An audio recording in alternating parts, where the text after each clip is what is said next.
And there's intimacy on the radio, and there's naturalness on the radio that can never be replicated on TV. The marvelous resurgence of radio as a political force in this country. News-related radio programming is evolving. There's a huge hole in our dialogue that can be filled by the synthesis of traditional radio and the freedom that comes from a live podcast. You're about to experience Cowboy State Politics live. Here we go.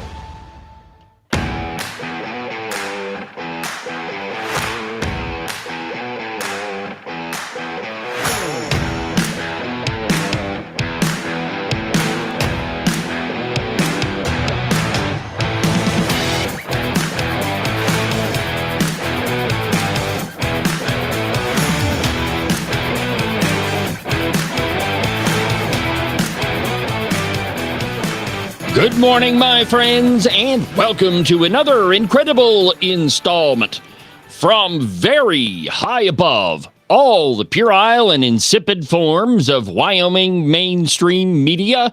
This is Cowboy State Politics. I, of course, am your illustrious host, David Iverson, firmly ensconced behind the silver Cowboy State Politics microphone and broadcasting to you from the base of the Bighorns at the Cowboy State Politics Studio in Sheridan, Wyoming. Good morning, my friends, and welcome to the program. Happy Thursday. This week is just flying by, my friends. There's something about not having a producer in the studio. Well, you know what? I think yesterday we could all agree that there were some crazy things going on in the studio. I'm not exactly sure what happened, to tell you the truth, but for the first 15 minutes of the program, there was no sound, which I apologize for that. You know, it is live, and there's internet gremlins, and sometimes things happen. So my apologies. But the biggest problem, I think, is that I didn't really know where the sound cut off or where it started. So I think what we'll probably do this morning is kind of do sort of a refresh on some of the things that I was talking about. The lovely Christine and I were talking last night about this whole Epstein thing, and I posed my contention to her that we are focusing on the wrong thing, and her reply was, "I don't care. We were told one thing, now we're not being told another." Well, first, I think that we should all understand that we're dealing with politicians, and however much we like a politician, sometimes they're not going to tell us the truth. All of them. I mean, if you have to be a little bit narcissistic to be a politician anyway. I mean, think about it, right? You decide that you're going to run for office, and that people are going to vote for you, and then you get elected. I'm not saying that all politicians are bad. Certainly, that's not the case. On this program, I've told you many times that there's a number of people that I genuinely like and I genuinely care about that are politicians. But at some level, they're still politicians, so you need to kind of take them with a grain of salt a little bit. So the question is, why haven't we released all of the Epstein files? And I think that that's a valid question, but I don't think that it's an easy one to answer. There's probably a number of things that are playing into that. And last night I was watching Glenn Beck's program, and I think he laid it out perfectly. So a little bit later on in the program, I want to play you a piece from his program that just, it sums up my view of the whole thing. And as I'm a friend of not creating the wheel, I thought, why not watch a little bit of it? But on today's program, we're going to do a number of things. I want to talk about this dumb rescissions package. And I don't mean that, cutting wasteful spending in and of itself is dumb. I don't think that's true at all. I think we should root out waste, fraud, and abuse anywhere we can. But if we're able to do a whole bunch more, and we only yesterday I explained it as, you're on a beach of a Wyoming lake somewhere, perhaps Lake DeSmet or somewhere else. And taking that $9 billion is the equivalent of picking up one stone off that beach and removing it. All the other rocks are still there. You've only removed one of them, and really it wasn't even that big to begin with. That's what they've done with this $9 billion. And it is, And again, this goes back to the problem of you and I not understanding the magnitude of the size of the budget we're talking about. Trillions and trillions of dollars. And, for us, many of us, I would say $5,000 is probably a lot of money. I know it is to me. You tell me, hey, Dave, you need to spend $5,000 on this, I'm probably going to have a coronary. But when you get into politics, your view changes a little bit. And Agent 29 and I have talked about this a lot, that all of a sudden, $5,000 in government terms is not that much at all. Frankly, it's less than pennies.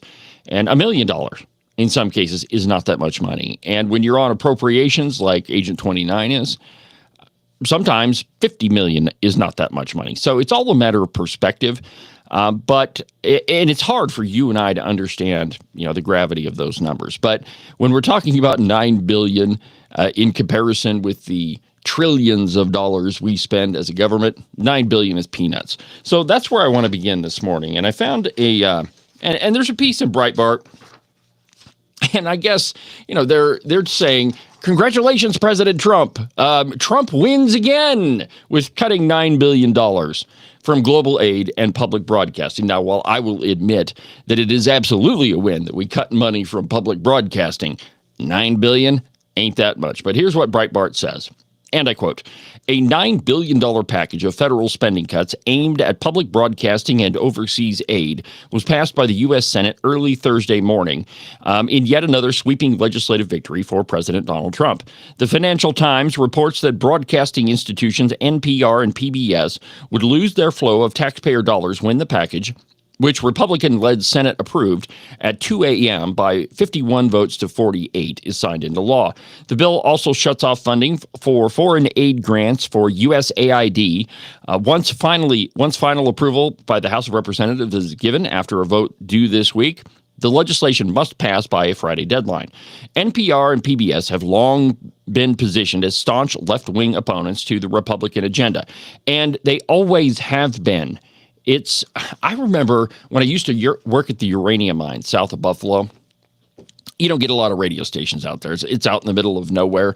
But one of the ones that you could get was NPR. And when you're working and you're in the middle of nowhere, sometimes it's nice to have something playing in the background. So often we would listen to NPR. And I'm telling you, there are a bunch of Republican-hating left-wingers, all of them. And it shocks me that we have to spend taxpayer dollars on them. And the truth is we don't have to. Now, maybe when public broadcasting started, maybe the original idea of it, we could get it jump-started with taxpayer dollars. But it has morphed into something that, first of all, doesn't need tax dollars. And secondly, even though they have shows that are, they try to claim that they're unbiased, they're absolutely left-wing journalism. And even, one of the probably one of the only programs that I've listened to from NPR for a very long time was called No Compromise. And it was a series of podcasts about the Dorr brothers. So we're talking about a group that is Wyoming gun owners that they try to portray themselves as gun advocates. And to some degree, that's probably true. But really what it is a money laundering organization. And even though they were trying to be very critical of that organization, they ended up, still pulling a lot of their, hold on a minute, I got to let the studio dog out. There we go. That's one of the nice things about being in the home studio. I get to hang out with the studio dogs. Anyway, this podcast series called No Compromise. They're talking about guns. They're trying to appeal to gun aficionados, gun nuts like myself. But still, they could not get away from all of their radical NPR, anti-gun, anti-Second Amendment bullcrap. I mean, sprinkled in this entire series is the normal stuff that you would expect from NPR. But secondly, I don't think that any broadcasting needs our tax dollars. It's not the proper role of government. That's one area where government just needs to stay the heck out of. Let the media run as the media does, and never the two shall meet. And maybe, and I'm going to have to do some research into this, but I would say that the original funding of NPR probably had some pretty nefarious characters behind it. Hey, look, we'll fund this radio station and we'll get positive coverage. But anyway, this $9 billion, while I am appreciative of them getting rid of some taxpayer funding of public broadcasting, $9 billion is a drop in the bucket, and I'm disappointed that Breitbart is claiming that it's a victory, because clearly it is not. Now, let's see here. Let's go there. But one of the other things that the Senate was able to get rid of was federal funding for the bullet train in California. Now, you've heard me talk about this before, that it really is a train to nowhere, that they've spent billions and billions, perhaps hundreds of billions of dollars on it, and they really have only been able to construct a very, very small portion of track. Well, and we did a segment, I'm going to say probably last month, and the focus of it was how this high-speed rail really is a government boondoggle, and anytime it shows up, you can pretty much bet that it is nothing more than a funnel for your tax dollars to go to private groups, contractors, environmental groups, you name it. It is a giant money funnel. And the city of Cheyenne is right in the middle of studying how they could create a bullet train or high-speed rail from Cheyenne to Denver. I mean, it's nothing more than a big giant money suck boondoggle. Well, the California bullet train got removed, or the federal funding got removed. And this is again from Breitbart, and I quote, President Donald Trump announced Wednesday that he had canceled $4 billion in federal funding for California's beleaguered and delayed high-speed rail project, which critics call the train to nowhere, because that's exactly what it is. The project has been plagued for years by cost overruns, logistical problems, and a lack of consumer demand. Now, a rough timeline of this suggests the rise and fall of what was once considered a good idea. Well, it was only a good idea if you're in government. If you're in the private sector, it's the dumbest idea you've ever heard of.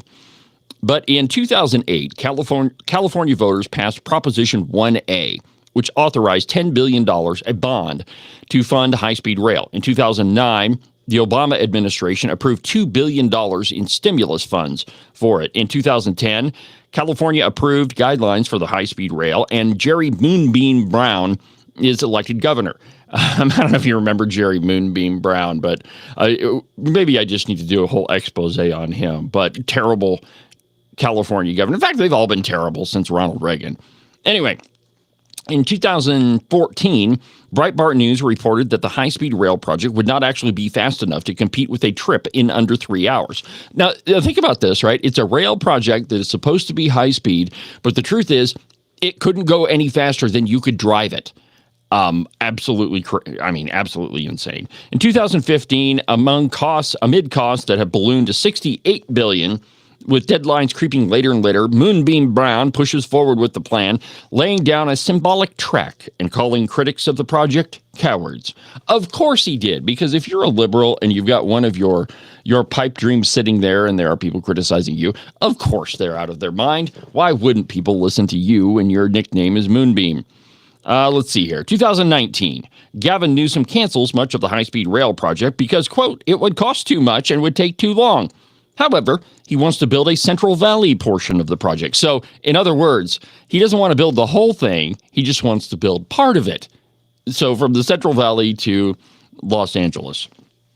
In 2021, newly elected President Joe Biden gives California another $1 billion that Trump denied to the state for the high-speed rail construction. The Secretary of Transportation, Pete Buttigieg, championed the project. In 2023, the Biden administration awarded another $6 billion. Notice, it's a giant money funnel. 2024, the CEO of the high-speed rail project says he needs $100 billion. $100 billion. I feel like Dr. Evil or Mark Gordon. 2025. Secretary of Transportation Sean Duffy announced an audit of the high-speed rail, which it reported that after 16 years and $15 billion spent, not one high-speed rail track has been laid. And so Trump, deep sixed the project, as he absolutely should have. I mean, just another example of Democrats spending money. It reminds me of the conversation I had with Mike Yin during last session. They had just finished the vote on the shooting sports complex, which I don't know if I'm in favor of. I'm certainly not in favor of government involvement in it. I think if we could get a really great shooting range. That would be awesome. But I don't want the government anywhere near my guns. Anyway, Mike Yen voted for the darn thing, and we're walking down the big staircase from the chamber, and he's, behind me, right beside me, and I stopped and I said, Mike, what is up with you voting for gun-related stuff? And he goes, oh, no, David, you have this all wrong. I'm a Democrat. I like spending money. That's why I voted for it. So, that is no different. His explanation of it is no different why all these Democrats were in favor of this high-speed rail project, because it's a way to fund all of their buddies, the contractors, the consultants, all of it. It's a giant money suck. And if you want to look at, if you want to find a Democrat-run city, look for the poorest neighborhood. If you've got a ghetto, more than likely you're a Democrat-run city, and the budgets just keep ballooning. Which, by the way, the Sheridan School District number 2, talking about ballooning budgets, probably early next week, I'm going to do a dive into their proposed budget. They went from $54 million last year to $73 million, which, by the way, is more money than the entire budget of the city of Sheridan. So be looking for that report. It's probably going to happen next week sometime. But just absolutely crazy. Now, if you missed yesterday's episode with the technology problems we had, my pal Chris Adamo and I, we talked a little bit about Omar Fattah. He is a guy that's running for mayor in Minneapolis. He's almost a carbon copy of a cheap carbon copy of Zohran Mamdani in New York. Well, he is also a radical Islamist. And he said recently that America is not his home. In fact, he said that Somalia is his home, but he is running to be the mayor of an American town. Let's see if I can get to the show prep file, and I'm going to play this thing for you, because I can't believe that you're running to be the mayor of a pretty large city in America, and you say things like this. Ask for him and pray for him and pray for him. I understand that our Somali communities are all connected to each other here in Minnesota and back home, and I ask for your support. There's always been a link between our community here as well as back home, and I'm running to bridge that gap and unite all of us and represent all of us, because when we succeed here, we succeed everywhere. And I'm hoping to do that just like Abdurazak, inshallah. Yeah. See, exactly why he's running. He wants to bridge the gap. Not that he wants to help out the city of Minneapolis. No. He wants to bridge the gap between the Somali community here and Somalia. This is a direct result of the left's push towards multiculturalism. It's exactly what it is. You get these crazy Islamists that they don't really have any connection to the country that they're living in, and they make it their mission to support communities that they moved from. This Omar Fattah guy, he flat says, you heard him, said he's running to bridge the gap between Somali communities here and back home. Back home being Somalia. This is so dangerous that I can't hardly explain it. And I suppose if we're going to explain it, we need to begin with perhaps the first Islamist that was elected to high office in one of the Western countries. So the mayor of London, can't remember that guy's name, but London has kind of turned into a cesspool. They literally do have no-go zones, which what those are is Muslim neighborhoods that pretty much don't like you if you're white or if you're British. And it's the equivalent of Dearborn, Michigan here in the U.S. And actually, it's not just Dearborn, Michigan. There are a lot of American cities that have voted to allow the noontime prayers to be broadcast on a loudspeaker like you would hear if you were in downtown Riyadh. This is not Riyadh, ladies and gentlemen. This is America. And the idea being that if you want to be an American, that you go through the correct process and you come here and you assimilate into our culture. You don't set up your own version of what you left behind. The idea is that we assimilate you into our culture. I don't know, it sounds a lot like the Borg, but it kind of is in a way. That we take the best parts of all cultures and we put them all together in one giant melting pot, and we get the American culture. But what multiculturalism is to leave out that the idea of the melting pot and to just have disparate and separate ethnic communities in the country, and that never the two shall meet.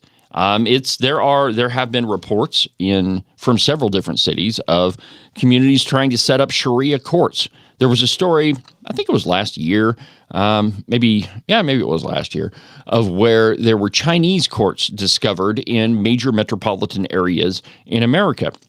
They're not legal, of course. They're not legal at all. However, it is, the folks that live in these communities setting up their own court system to punish those people who are, from whatever country they're from. And I mean, it is no different than, Sharia law from any other country, simply because you're trying to set it up here. And it is antithetical to how America was set up, how our American culture functions. Multiculturalism is very, very dangerous. And this Omar Fatah guy, perfect example of what many people are trying to set up in America, that it's not American. No. We have to set up our own Somali communities here. And he said it. I don't want to play it again because it makes me want to vomit. But he said that he's running for office so that he can bridge the gap between Somalia and his Somali patrons here. Now, of course, you've heard, and I started out the program talking about the $9 billion in cuts, but there is a GOP mutiny brewing over a crypto bill that paralyzed the House floor. Speaker Mike Johnson said that the House would try again yesterday, and of course, this article was written on Tuesday. But I have serious reservations about the Genius Act. I guess that's what they're calling it. But it's a major cryptocurrency bill, unfortunately, sponsored by Cynthia Lummis. I mean, she is big time into cryptocurrency. So from Fox Business, and I quote, "A rebellion by conservative lawmakers forced the House of Representatives' legislative business to grind to a halt on Tuesday.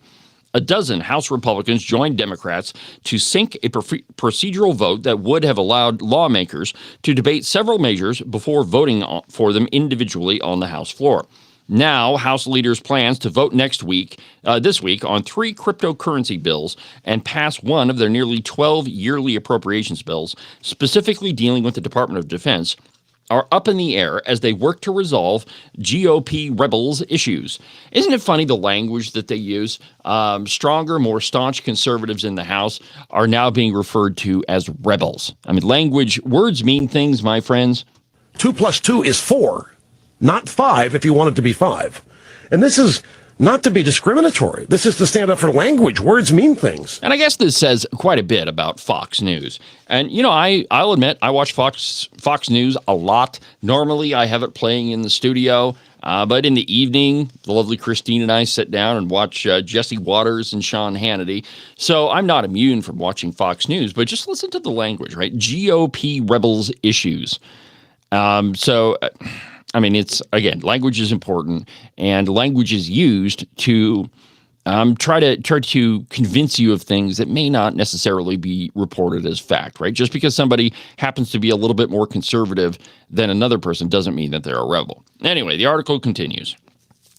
Fox News Digital was told some of the dozen Republicans had concerns about how the Senate rewrote one of the cryptocurrency bills, the Guiding and Establishing National Innovation for U.S. Stable Coins of 2025, otherwise known as the Genius Act. Others had concerns that the Senate would not take up the 2 other cryptocurrency bills if they passed the House, effectively jamming the lower chamber with the upper chamber's will again. Frustrations among House Republicans are still fresh after many of the same fiscal hawks were forced to compromise with Senate GOP changes to President Trump's big, beautiful bill. Quote, "This week, the House is voting on the Genius Act, which lays the groundwork for a layered central bank digital currency, a very, very bad thing, where Americans interact with stablecoins, but behind the scenes, there are the functional surveillance capabilities of a CBDC. That was according to Marjorie Taylor Greene, who wrote on X less than an hour before the vote. The bill, as written, does not expressly ban a CBDC and does not protect self-custody. Self-custody means that you control your own money and not a third party. Representative Tim Burchett of Tennessee told reporters after voting no that, quote, "We had some questions about it and wanted to fix it." There was an amendment. Folks had concern about the amendment they wanted to have on there, Burchett added. It dealt with the banking part. Now, what is a central bank digital currency? Essentially, that's a digital form of your money. Well, I mean, who prints the money that you have in your wallet right now? Well, the federal government, right? So if you're going to have a national currency, you would think that the federal government would have to be in control of that too. And if it is entirely digital, that means every single purchase can be tracked. It means that you are definitely not in control of your own money. And one of the planks on the Republican Party platform is that your economic freedom is inextricably tied to your personal freedom. If you don't have the ability to buy whatever you want and spend your money however you want, then you really don't have any freedom at all. I mean, you're controlled. And just think about the terrifying possibility that you pull up at the gas pump to fill up your car, and you've got plenty of money in your account, but the little pump thing says denied. When you call them, they say, well, I'm sorry, you've reached your quota for gasoline this year. Or if you walk into a sporting goods store to purchase another firearm because you lost all of yours in a tragic boating accident, you're told, purchase denied. But you're not allowed to buy firearms today. Well, I know that it sounds far-fetched, but it's really not. If the government is in control of how and when you spend your money, you don't have any freedom at all. And if you think that, oh no, this wouldn't happen here, you're out of your friggin' mind, my friends. It absolutely would happen. A CBDC is absolutely dangerous. And by the way, I've been trying to get Senator Lummis on the program so we could talk to her about this whole thing. Still haven't got anything concrete, but I did talk to her at the Aramco ribbon cutting last week. So we're at least making progress. Hopefully we'll get her on the show so that we can talk about this thing. Trump, meanwhile, encouraged House Republicans to advance the cryptocurrency bills on Truth Social earlier Tuesday. Here's what he said. Quote, the House will soon vote on a tremendous bill to make America the undisputed #1 leader in digital assets. Nobody does it better. The Genius Act is going to put our great nation light years ahead of China, Europe, and all others who are trying endlessly to catch up, but they just can't do it. He goes on, digital assets are the future, and we're leading by a lot. Get the first vote done this afternoon. All Republicans should vote yes. This is our moment. Digital assets, genius, clarity. All right, so I have serious reservations. I have from the very beginning when talking about having the government involved in cryptocurrency in any way, shape, or form. I think that the temptation is just too great to, slip into some sort of CBDC. And, when the whole idea first cropped up, I thought it was a little bit nuts. But the more I read into it, no, this thing is very, very dangerous. And I don't know that I'm in favor of this whole Genius Act simply because of the questions that Marjorie Taylor Greene raised. Let's see here. A House rule vote is, let's see here. Yeah, so anyway, well, here's the part that I was getting to.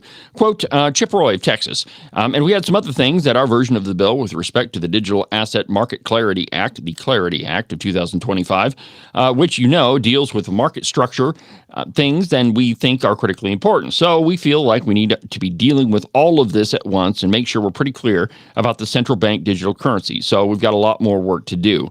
House Freedom Caucus Chairman Andy Harris said the outcome, quote, won't change unless they're willing to kill the central bank digital currency. So, we've got a fight brewing in Congress, and I think that we all need to be on the side of the more conservative folks in the House of Representatives. This central bank digital currency is profoundly dangerous, and we should prevent anything that ever gets close to it. I'm not opposed to cryptocurrency so long as the government is not involved, and that's the beauty of a lot of Bitcoin, and there are a lot of others, but they're not tied to anything. It is a group of people that have decided to exchange goods, and that the medium of exchange is, a Bitcoin or a Pi coin or whatever. But the government isn't involved.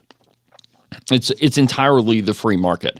And I saw the other day that I thought that Bitcoin hit $123,000 a coin. Absolutely crazy. Way more valuable than gold. Now, I don't own any cryptocurrency myself. I like things that happen that can sit in my hands. So anyway, I'll do some research on this whole bill. We'll come back. We'll try to get Cynthia Lummis on the show and see what she has to say for herself. But let's go ahead and take a quick break. And when we come back, we're going to go into this auto pen issue, Epstein, all of it, and we'll recap it from yesterday in a minute. Everybody say, now it's gone away. Rock's now down, nothing left today. No one gets today. We got to see the truth, now it's far away. Tell me what you want, here's what you got. Lupin's every day, more than we have ever seen. Rock's now down, don't ask why. It's spring-ish in Wyoming. Well, what that means for the uninitiated is that it's going to be 70 degrees one day and then snow 1.5 feet the next. And really, if you don't like those two options, just wait a little bit. The weather will change. I know, it sounds a little stressful, but really you should put your mind at ease and buy a pair of socks from the Buffalo Wool Company. They'll keep you warm and dry even on the nastiest, coldest spring-ish day, and they'll keep you cool and dry even when it's 75 and sunny. To get you a pair, go to their website, thebuffalowoolco.com. Trust me, you're not going to be disappointed. Are you one of those guys that listen to the president just a little bit too closely and now you're tired of winning? Are you getting the feeling that there's been way too many good things happening in our country and you just can't take it anymore? Well, if you are, and you think you should follow Rosie O'Donnell's example and get the heck out of Dodge, you need to call Rebecca Bextel at eXp Realty.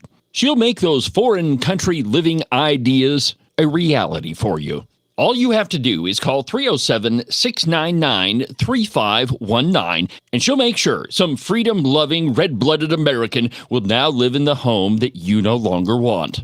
If you want to sell your house, or if you want to buy one that's way better than the house you have right now, give Rebecca a call. Again, her phone number is 307-699-3519.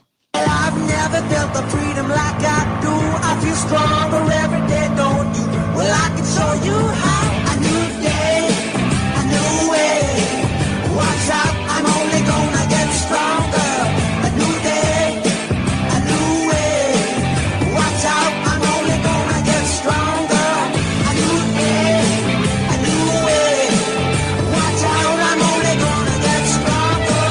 A new day, a new way. Watch out, I'm only gonna get stronger. I've never felt the freedom like I do. I feel stronger every day. I'm only gonna get stronger. Cowboy State Politics is only going to continue to expand. This program is getting bigger and bigger faster than you can shake a stick at. From every corner in this state to every state in this country, it's Cowboy State Politics. Thank you for listening to the program, my friends. Cowboy State Politics on a Thursday morning. Again, I can't thank you enough for listening to the program, for interacting with me. It's one of the highlights of my day is going back and forth with folks who have listened to the program. Yeah, even some of you that don't really like what I have to say. It's still a lot of fun. So thank you for listening to the show. I couldn't do it without you. Also, if you want to be part of, and I guess I should take that graphic off the screen. There we go. So you can see me. See, this is the problem that I have when Agent 29 is out screwing around somewhere. I mean, it's just, there's way too much stuff to handle. We're doing the best we can, though, with what we've got, handling host duties expertly, except all this video stuff. Anyway, Agent 29, maybe he'll be back tomorrow for Open Line Friday. So, by the way, I've opened up the phone lines if you want to be part of the program. The number here in the studio is 307-374-8989, 307-374-8989. If you want to talk about central bank digital currency or Epstein or the auto pen or anything like that, go ahead and give me a call. One more time, that phone number is 307-374-8989. Well, like I said, yesterday, I'm not exactly sure where I left off or where the sound picked up. I don't really know. But here's essentially what my argument on yesterday's program was, that we have a couple of different controversies, big ones, I'll admit, that are brewing in our country right now. One of them is Epstein. Okay, we were told through the whole campaign that we were going to release the Epstein files, from Donald Trump to Pam Bondi, Kash Patel, even Dan Bongino before he was part of the FBI. We were going to release all of the Epstein files. Pam Bondi said that it's on my desk, ready to release, gonna release it. And then all of a sudden, nothing. And there's, I don't know how you can say you're going to release something over and over and over and over and over, and then all of a sudden say, nope, sorry, not going to do it. Now, in the last couple of days, there's been, a lot of back and forth about this, and there's a lot of speculation as to why isn't Trump releasing it? Well, yesterday, actually Tuesday, he released he had a post on Truth Social that I think is just fascinating. But he claimed in it that the Epstein files were written by Barack Obama, Hillary Clinton, just like the Steele dossier, that a lot of it was made up stuff. Now, that's an interesting claim. But I don't know. Maybe originally they weren't. Maybe Epstein had a client list or whatever. But I think that it has gone through so many hands that it is probably very difficult to tell what is true and what is not true. But on the other hand, we have the AutoPen scandal, and I think this one is profoundly important. And I think it has been proven it's no longer an if, but I don't think that we had a president for 4 years. Rather, I think that we had a group of people, they referred to themselves as the oligarchy, using the AutoPen to execute all of these documents on behalf of the president. There's lots of examples where we're pretty sure Joe Biden didn't even know what the AutoPen was being used on and what document he signed. The Accountability Project appeared before Congress yesterday, and I played this yesterday on the program, but I'll go ahead and play it again for you because I think he lays it out pretty clear about what was found in their investigation of the AutoPen use. So let me just go ahead and play that for you again. Let's see here if I've got it. AutoPen. Here we go. Thank you for the opportunity to testify this morning about how the cover-up of President Biden's mental decline endangered America's national security and undermined the Constitution. The U.S. Constitution vests executive power in a single person, the president. At the founding, the president exercised the executive power through only a small group of trusted advisors and personnel. In fact, President Washington had a 4-member cabinet. Today, the president directs a Leviathan executive branch with 15 cabinet departments and at least 4 million full-time executive branch employees. The executive branch proliferation has a single source of democratic legitimacy, that by order of the U.S. Constitution's Article 2, the president is both elected by the American people and vested with the executive power, all of it. Traditionally, the president takes positive actions and authenticates those actions through his signature. His signature is required for the most significant actions he may undertake: to sign an executive order, to take any action invested in him by the Constitution, as in granting a pardon, and to take the most important action of all, to sign a bill into law. In all these cases, the president's signature is itself the protection of democratic principle. When the president signs, he communicates his assent and endorsement of the action he takes. The AutoPen. Okay, so I think that he laid that out pretty clearly, how important it is and what the function of the president's signature is. That it is the guarantor of our republic, that it is the president making the decisions, and it is nobody else. And, when you look at the bottom of an executive order or a pardon, it is very clear. It says signed in the White House, here's my signature.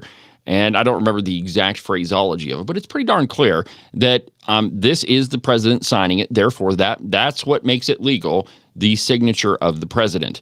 Now, let's continue with what he says, because he's about to tell you how many things were not signed directly by the president. So just take a listen to this. We'll listen to a little bit of it, and then we'll go on with today's program. But I just want you to hear this.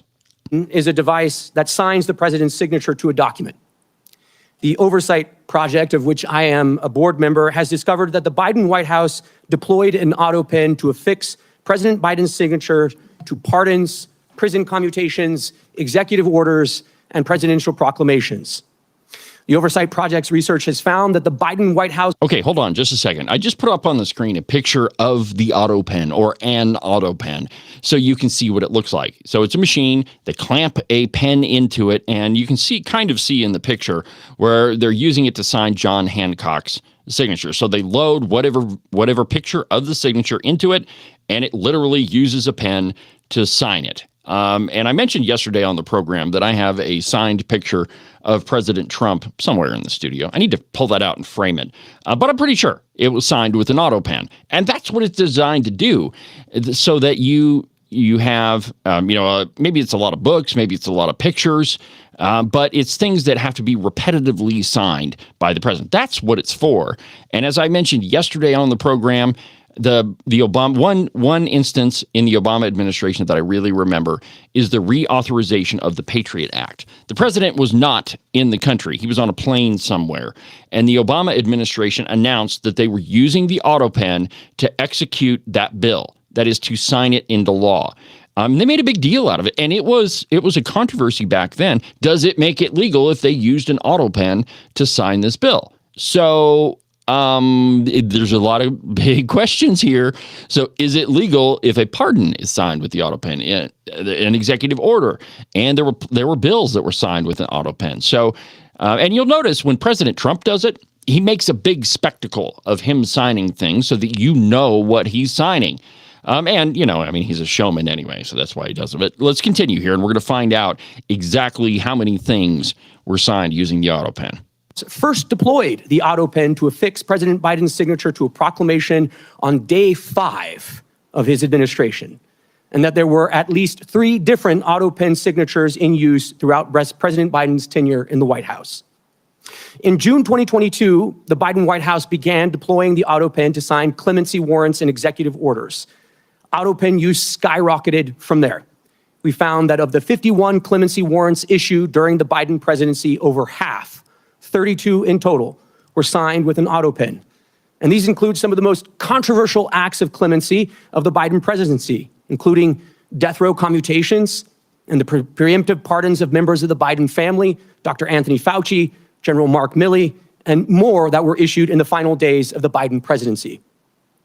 We reviewed President Biden's schedule and his publicly available media and were unable to find any record of President Biden's personally approving these actions, such as a statement issued by the president himself to reporters. In addition, we found that the Biden White House used the auto pen to affix President Biden's signature to clemency warrants and executive orders while the president himself was in Washington, D.C. for at least some of that day, and thus was presumably available to sign important executive actions. Okay, so that's enough. You get the idea. There were cases where Joe Biden was in the White House. He was absolutely available to sign, these documents, and they used the auto pen instead. Now, why would you do that? It doesn't make any sense. A staffer could walk into the Oval Office and say, "Mr. President, I need your signature here, here, and here. Here's what you're signing." And they didn't do that. They used the auto pen, which kind of tells you that it was not the president who was authorizing all of this. Well, there's a piece in the Federalist this morning that said that Biden is still not in control. And it's written by Eddie Scarry. I don't know if I've mentioned him on the program, but I really do like his writing. And I quote, "Whatever sense of transparency the New York Times and Joe Biden's team were aiming for with that recent interview about his use of an auto pen as president, I'm sure they realized just how transparent it actually was." Times reporter Charlie Savage on Sunday published what the paper said were excerpts of a 10-minute-long interview with the former president, mostly regarding a slew of scandalous 11th-hour pardons he issued before exiting office, or he allegedly issued, and his alleged authorization of his staff to use an auto pen to sign off on these pardons. It's enough that Biden would have independently felt the need to explain this almost 6 months after leaving office. But the entire transcript, or at least what the Times decided to publish of it, reads like he was coached by some very nervous people to say some very specific things in the hope that it might shield them from looming legal jeopardy. That's, of course, almost certainly what happened. The circumstances under which Biden, by his own admission, allowed the use of a machine to sign presidential directives are highly suspect. His most controversial pardons came after his party lost the 2024 election, and that was after Biden was forced to abandon his campaign because of his mental and physical decline were no longer deniable even to his most craven allies. All right, so here's some of the things that he said in that interview, and just listen to them and ask yourself if you think he was coached. He repeated several times, "I made every single one of those. Yes, I made every decision. I consciously made all those decisions, among others. I was deeply involved. I laid out a strategy how I want to go about these, dealing with pardons and commutations. I was proud of the process I ran. I didn't make this decision quickly. I made it thoroughly and after significant discussion. All right, so all of those really don't sound like Joe Biden to me. And I've been searching for audio of this, and if I find it, I'll bring it to you. But I'm sure that it sounds just like the stereotypic Joe Biden who has been coached to say certain things. So I think it's pretty clear that he didn't sign all those documents, and that somebody else in the White House was directing all of this. Now, this is a very big scandal simply because it makes it clear that we didn't have a president running the country. We had somebody else, somebody who was not elected, somebody who is not accountable, and in many cases, I'm sure, people that we don't even know who they are. And I mean, this is a scandal of monumental proportions, and I think that this is way bigger than Edith Wilson. Now, if you're unfamiliar with that whole thing, Woodrow Wilson had a stroke, and so Edith Wilson pretty much took over, his wife. I hate them both, by the way, took over pretty much the duties of the president and kept him kind of locked away from everybody else, and only she communicated between the president and everybody else. And she literally, in her autobiography, she admits that she was making decisions, that the only things that she brought to the president were things that were of dire importance. Everything else was handled by someone else, namely her. But at least she admits it. In this case, we have no idea who was actually responsible for the use of the auto pen. Now, here's why I bring this up again, because I think that we are allowing one controversy to overshadow another one. And the one that's doing the overshadowing, that is Jeffrey Epstein, I don't really see it as, I mean, yes, it's important, and let me explain why I think it's important. Like I said, the lovely Christine and I had a long discussion about this last night. It all goes to trust. That, okay, so if we know about Jeffrey Epstein, if we don't know about Jeffrey Epstein, if we see the files, we don't see the files, does it really have like any substantive impact? Legislatively, legally, maybe, maybe not. But trust is extraordinarily important in that if we don't have it, then there's no difference between what we went through with the Biden administration and what we were going through with the Trump, and going through is probably the wrong way to characterize the Trump presidency. I mean, we're winning every single day.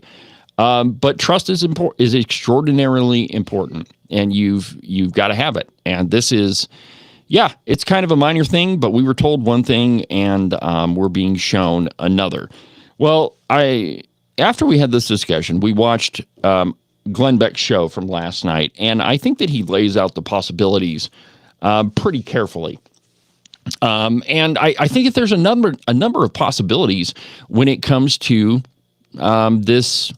The auto pen scandal with the Jeffrey Epstein scandal, but I'm gonna go ahead and play a little bit of it, and just so you can see some of the options. And since I'm a big fan of not recreating the wheel, we'll go ahead and listen to a little bit of this, and then we'll talk about it. Here we go. I want to just take you through the possibilities that I think could be happening here. The possibilities. Possibility number one, and this is what the left is saying, and some people now on his team are saying. He's in the report. With 15-year-olds? Really? Do you actually believe that? I mean, let's be honest, 20 years ago, if, this was like, hey, he was on an island with 25-year-old models, I would be going, probably, okay? 15, 16-year-olds, that's not Donald Trump. It's not Donald Trump. I don't believe that. Do you? I say.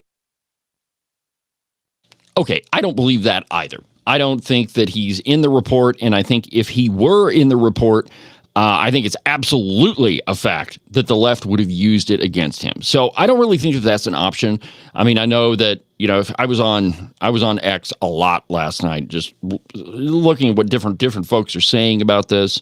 I don't really think that he's in the report at all. And I think if he was, the Democrats would have used it. Boom. And so I kind of agree with that. But let's go ahead and listen to a little bit more of this.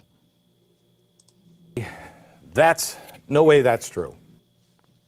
Second theory, his friends, his donors, and the power GOP are in it. Okay, first of all, if the power GOP were in that, I'm not sure. If the power GOP were in that, also the power DNC would be in it, and he'd be all for destroying both of those.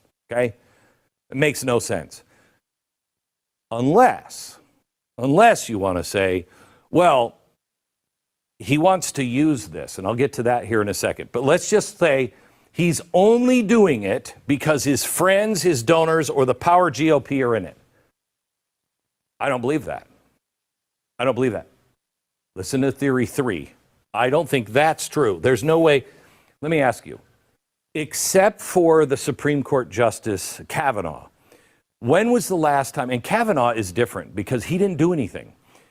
When have you seen anybody in the administration that actually did something wrong that Donald Trump, when the heat got on them, he didn't just go, yeah, see, you got to take care of that. You're on your own on that.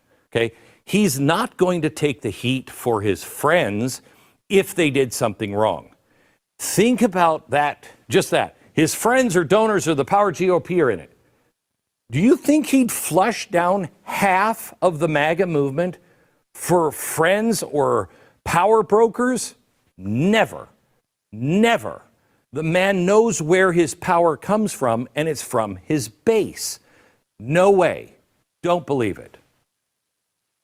All right. I don't believe that part either. I mean, it is very clear. I think if you listen to Donald Trump anytime, he knows exactly who put him in the White House. He knows who where his bread is buttered, to use a phrase. And that's why he is constantly on Truth Social. I mean, that's who the man is. Very, very transparent. He wants you to know exactly what's going on, at least the parts that he can absolutely tell you. So I don't think that he would in any way protect somebody and put his own neck out there. And this, again, this is one of the things that Christine and I talked about last night. I'm pretty sure he's the man that's going to say, look, you did something wrong. You're going to pay for it. I'm not going to cover it up. That's what Democrats do. That's what the other side does. I don't think that's Donald Trump. I really don't think that that's why it's being held up. But let's go ahead and listen to a little bit more, because there's one of the things that Beck mentions that I tend to agree with, and I think that it might be a logical reason why they're not releasing it. Though again, I don't agree. And this is where you have to look at both sides of this. And let me just talk about that for a minute. I am one of those people that thinks that you need to read the things that you agree with. I think you need to read the things that you don't agree with. I think you need to talk to people that are on your side and talk to people who aren't, to get an opposing viewpoint. I mean, it wasn't that long ago that I interviewed Trey Sherwood, a Democrat. She votes like a Democrat. I mean, it's pretty hard to get more Democrat than her. We didn't agree on a single thing during our conversation, but at least we had a discussion and we went back and forth. And so when you're confronted with problems like Epstein or the AutoPen or any of them, I think you need to be very careful to look at both sides and come to an educated decision. The definition of intelligence, or at least one of them, is the ability to have two completely opposite ideas in your head at the same time and think about them clearly. And that's what I'm asking you to do here. Don't jump on a bandwagon. Don't fly off go off half cocked. Make sure that you understand both sides of it. Now, I'm not telling you which side you should believe. I'm asking you to do your own research and look into this. That's why I'm playing this video for you, because I think that he lays it out pretty clear. So let's go ahead and listen to a little bit more of it. Now, 3 is a possibility. I don't believe it, but it's a possibility. And that is that 2 is kind of true. His friends, donors, power, GOP. And he's using the information. For instance, let's say Jeffrey Epstein was a Mossad agent. I could see Donald Trump, who does not want regime change in Iran, thinking that would be bad for the country and the world. Bibi, Benny, can I call you that? Your boy here was a Mossad agent. Now, yes, the CIA was involved, so it's going to be bad for both of us, but probably worse for you. So I'm going to keep this under wraps, but what you're going to do is not have regime change in Iran.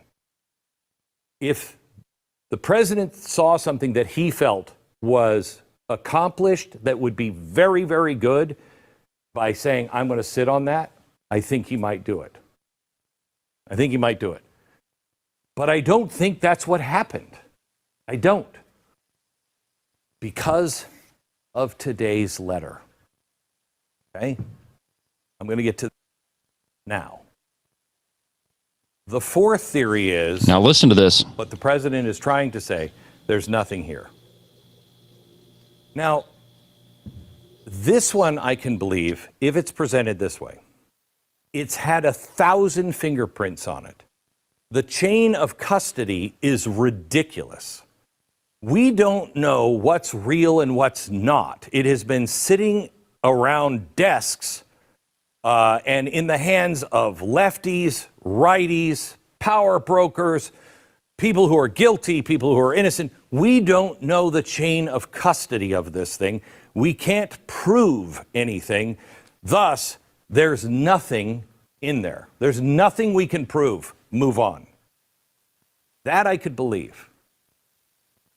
That one I could believe. But it doesn't explain today's letter. Okay, so he's going to go on, and I mean, I think that's probably enough of that. But just think about that, right?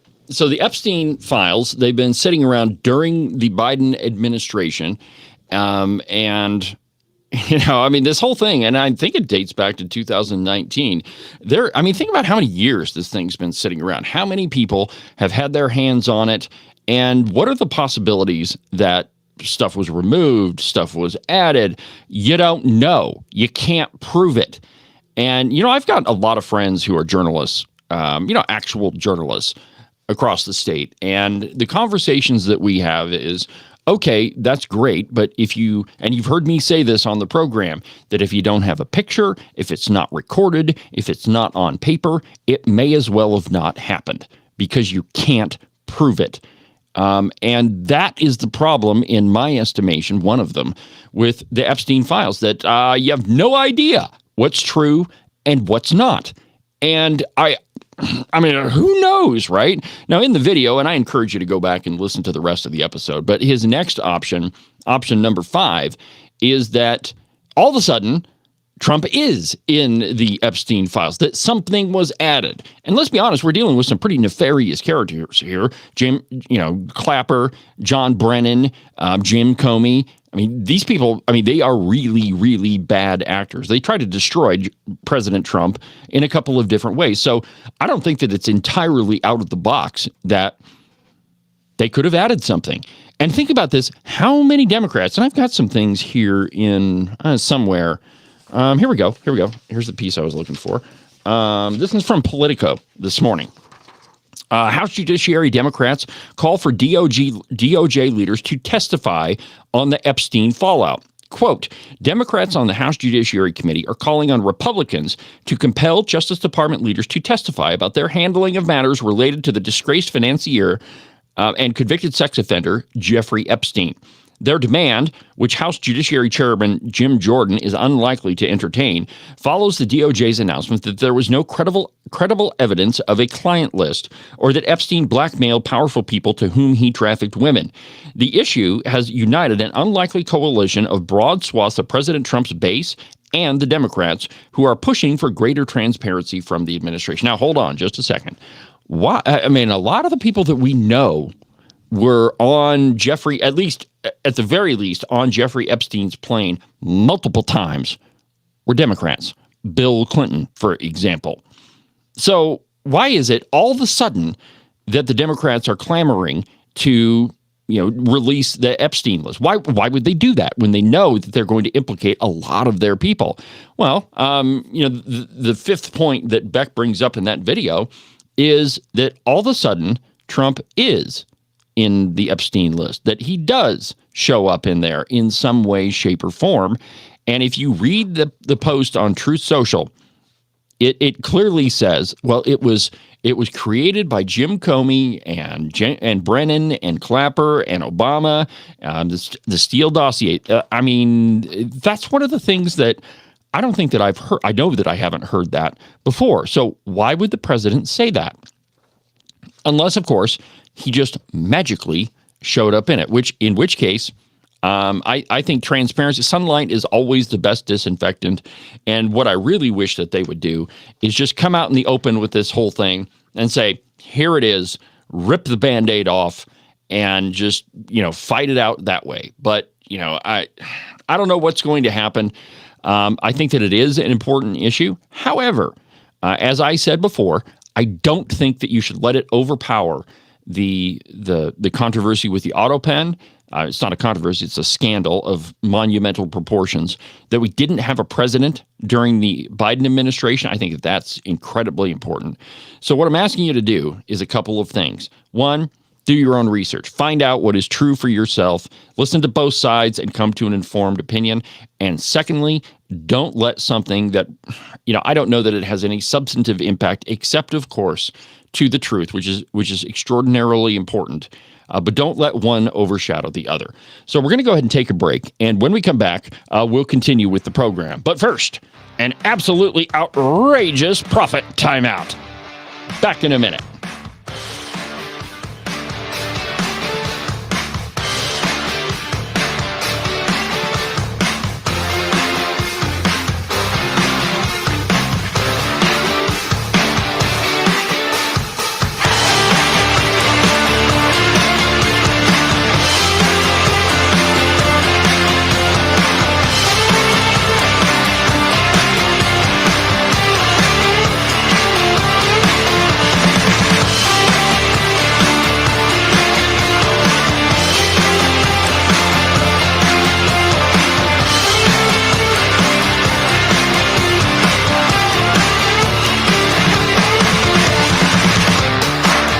Ever since gold backing was removed from the dollar, the value has dropped significantly over the past few decades. Experts say this is one of the main reasons goods are more expensive and your savings are worth less each year. How would you know how many dollars to save for retirement if the valuation of the dollar changes over time? Would you work all week for that $20 gold piece? Let's look at the valuation of this coin from the 1970s to today.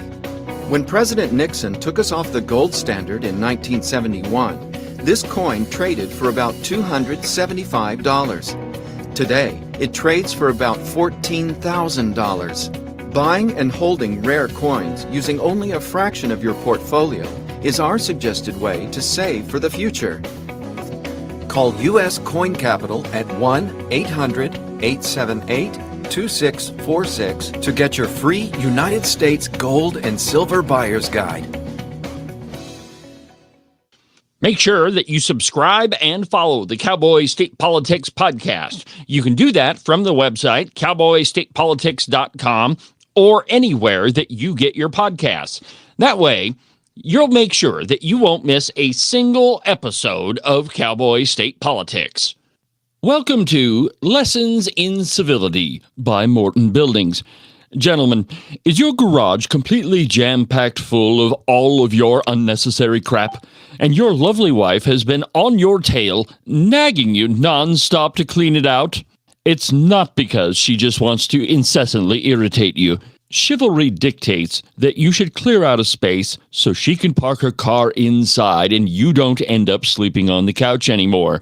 To do that, contact Nick and Jesse at Morton Buildings. Their phone number is 307-674-2532.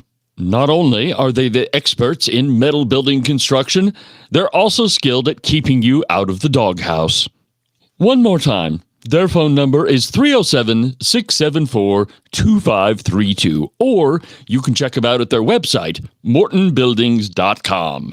This has been Lessons in Civility from Morton Buildings.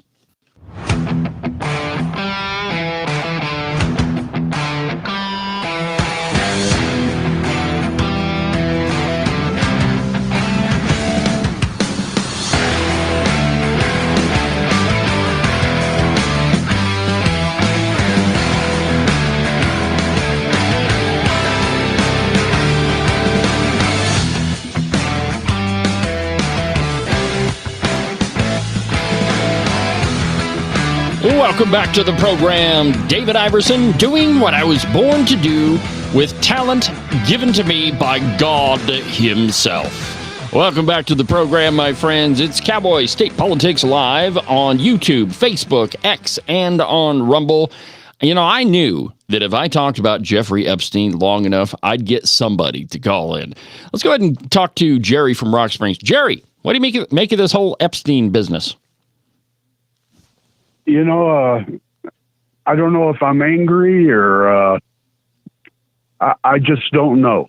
And I don't think anyone knows when it comes to the Epstein files. I just know that we got 3.5 years left. And I don't want to hear a bunch of ifs and maybes. And I've read and I've listened to everything the Democrats have to say about this. And they seem to be the ones that want to separate the movement to make America great again. We got 3.5 years. He hasn't lied to us yet.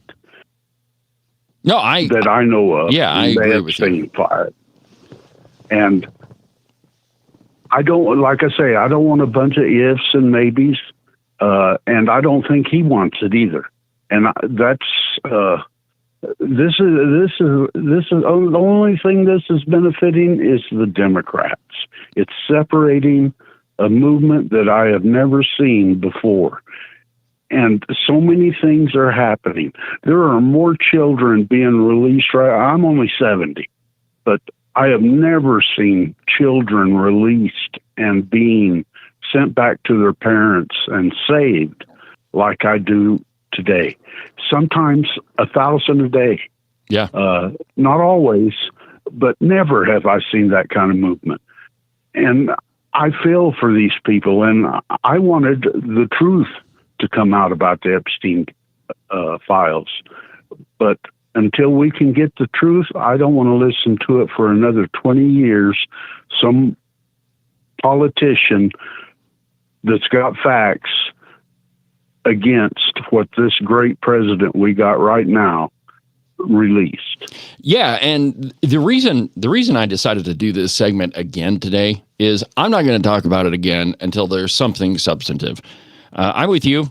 I don't like the speculation. I don't think that it's helpful, and I think that you're right that and look at it this way: the first time you saw some people who are really, really pro-Trump freak out was about the bombing of those nuclear sites in Iran. I mean, not a lot of people, but there were some pretty prominent folks who were pretty ticked off. Hey, it's a foreign war. You told us we weren't going to get involved, and just really went off the rails. And now it's Epstein, and I think that you're onto something there, Jerry. That it's the only people to benefit from this are the Democrats, and of course they're going to use it as much as they can to try to split up, Trump's base, the MAGA movement, whatever you want to call it.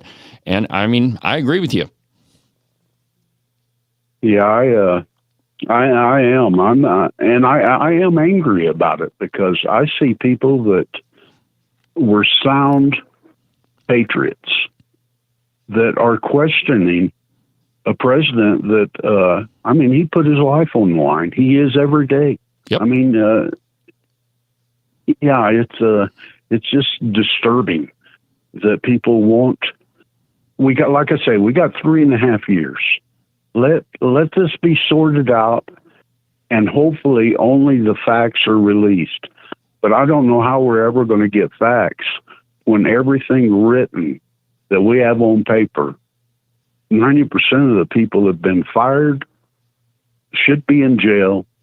The FBI, the CIA, the presidents that were involved. No, we need this released when the facts will support what we need it to support. Well, and one of the things, that's the truth. Yeah, one of the things that I brought up yesterday on the program is think about the JFK assassination files. So, for decades, we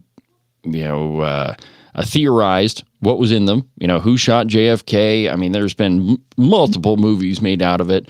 And, when it was finally released, it was kind of, I thought felt like it was sort of a nothing burger, that there really wasn't anything in there that we knew in addition to what had been released before. And I don't know if this is going to be the case with Epstein, but like I said, really, the truth is important. Absolutely. There's no question about it. But does this really have any impact on, making America the number one energy leader? No. Does it have anything to do with America's, national security? Not really. But there's a whole bunch of things that Trump is winning on, and I understand his frustration. That think about all the good things that he's accomplished and is going to accomplish, and the only thing people want to talk about is this stupid Epstein stuff. Which it's the truth is important, but I don't think that it's more important than a lot of the other things that he's done. That's correct, and the children is what leans heavy on my heart. But then again, like I said, I see more children being saved, more children being presented with the role of becoming a productive human being. What has happened in the past has happened, but we don't need lies about what has happened. We need something that's substantial that will prevent it from ever happening again. I agree. Yep. So new rule on the program, not talking about Jeffrey Epstein until we got something substantive. well, Jerry, I appreciate you calling in, my friend. I got to run, but God save the Republic. All right. And God bless you and God bless our Republic. Well, I think that Jerry is absolutely right. And, that's why I decided to talk about this again today. And, because I saw that piece from Glenn Beck last night, and I thought that it was, at least worthy to talk about. But I don't really see that there's any benefit in theorizing any longer about it. And I don't really think that it has a lot of impact on it. I think the truth is extraordinarily important. That's why I started Cowboy State Politics. But as far as this thing goes, so we got something bigger. I say we just let it go. Not let it go, but we wait until we've got something substantive, and let's start winning on some other things. Now, I resisted the urge, my friends, to torture you with a video from The View. I know. You're eternally grateful, but I did record some audio. Now, it seems that the ladies on The View, they disagree that the messaging of the Democrat Party is off and not on target. So here's a little piece. They're quarreling with Mark Cuban. Mark Cuban is, if you discount everything he did during the campaign, he's got a point here that this orange man bad stuff really isn't helping the Democrats. But go ahead and take a listen to this, and then we'll talk about it. Trump says, the sky is blue. Trump sucks. You can't, that's not the way to win. It's just not, because it's not about Trump. It's about the people of the United States of America and what's good for them. And how do you get them to a place where they're in a better position? Okay. All right. Yeah. Okay. So let me remind everybody who was out in the front lines marching when we had the giant marches that went on. It was the people. The people went out. They were not navel gazing. It was older people who were saying, why are you touching my Social Security? It was not people whining. It was about people saying, why are you taking these rights from my child when my child was born here? This has not been about Democrats laying back. This has been about y'all Y'all. This has been about y'all because their messaging was always the same.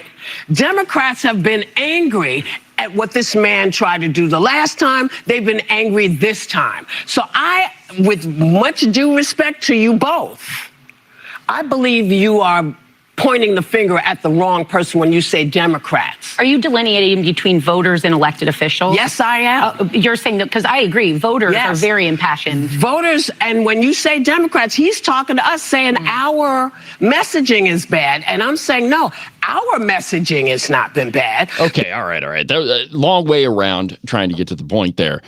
So there are folks that are in the Democrat Party, and they think their messaging is right on target. They think that they are saying exactly what you want to hear. Let me just lay this fillet this out for you a little bit. We protest every other week in downtown Sheridan, probably in other towns, but I happen to live in Sheridan, so I get to see these ridiculous displays.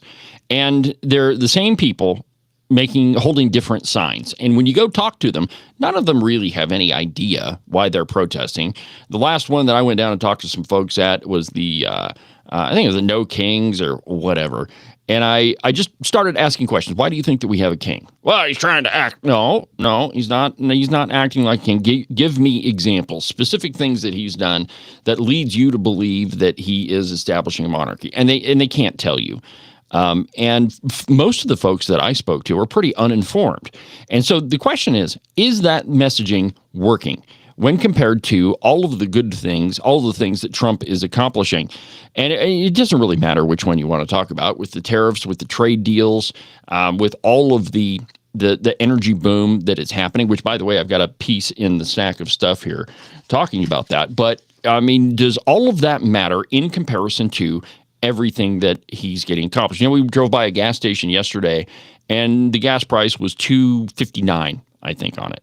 Now, may have been a typo, but the last time I remember gasoline under $3, but Donald Trump was the president. And so when you compare the messaging that is coming out of the Democrat Party and the left, definitely in Wyoming, does that overtake the actual accomplishments of the Trump administration? I don't think that it does. And until Democrats, and here's a case where I'm actually giving them a little bit of help here. Until your messaging says, "Hey, these things are bad because of X, Y, and Z. Here's how it affects you," their messaging isn't going to get anywhere. Which is why you see Donald Trump being so incredibly popular. And it's my thinking that in the end, this Epstein thing really isn't even going to be a blip on the radar, because when compared to everything that is being done for everyday American citizens, you and me, really, it doesn't affect us at all. Is it something to talk about? Sure. I don't think it's really fun to talk about, though I do like political theorizing. But I don't think that the messaging, and this is why the Democrat Party fails in many, many states. In Wyoming, kind of a different story, though. Some of the same principles apply, I suppose. But the messaging is always, he's acting like a king. He's trying to destroy your economic future. I mean, their claims are so hyperbolic that they don't resonate with Wyoming citizens or with anybody else, really, because there's no way to go from where they're at in their own personal lives and take those claims and say, okay, maybe they have a point. Now, I tell people all the time, when I'm, doing speeches or, talking to legislators, to impact their arguments. Tell me why whatever it is that you're saying matters to me. Why is it that I should listen to you and, that has an effect on me personally? In other words, can I walk away from the conversation and say, okay, so what? Why do I care? I mean, and if you can do that, then the messaging coming from the other side doesn't matter at all.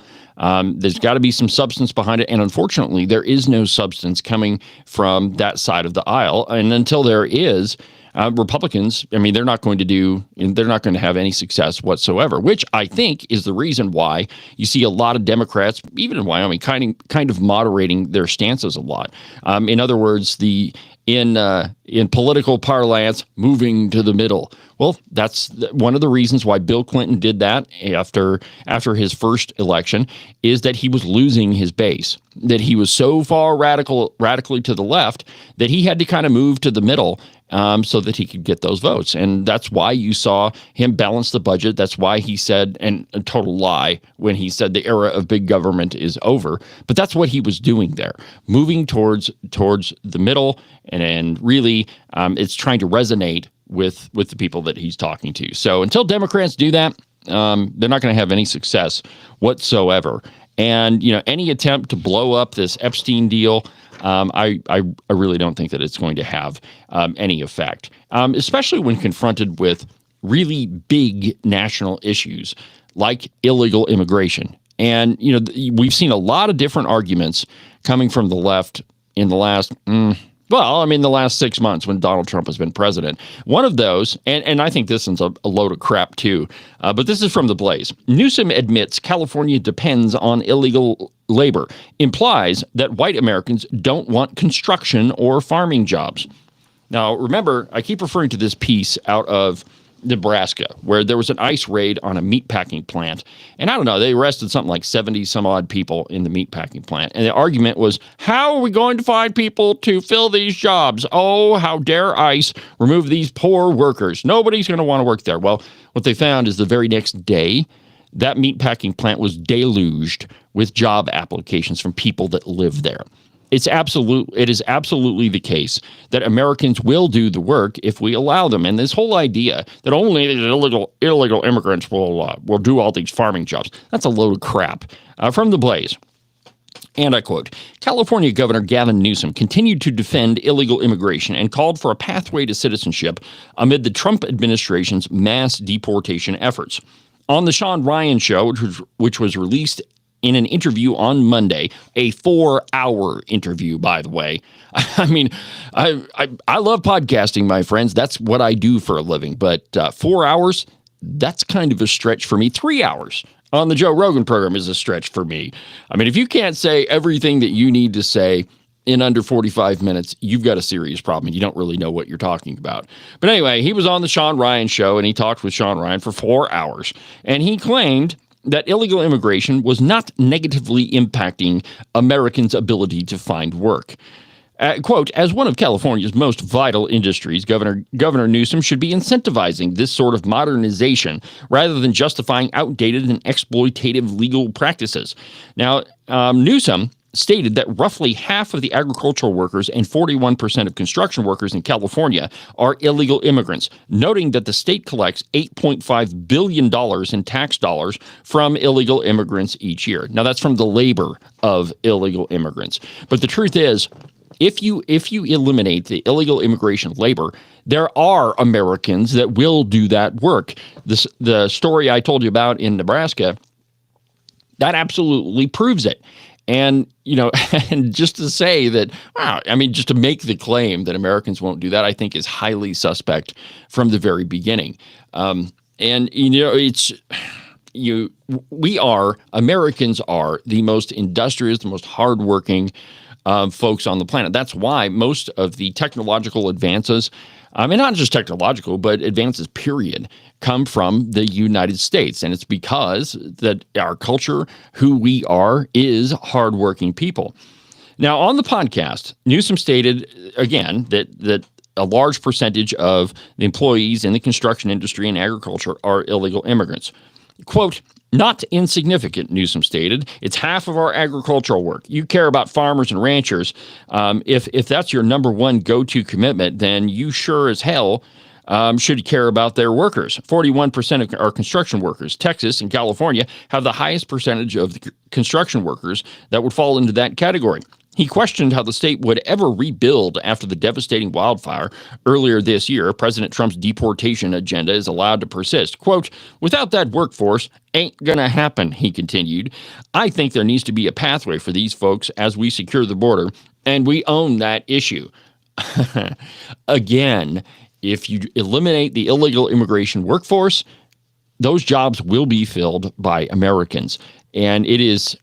And I always say this, that if you want to know who the most important worker is in your town, it's not the mayor, it's not the city council, it's not a lawyer, it's not a doctor, though all of those things are important.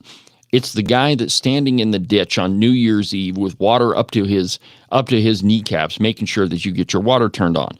Not a glamorous job, but one that not everybody can do. I mean, have you ever tried to be a plumber when you're not one?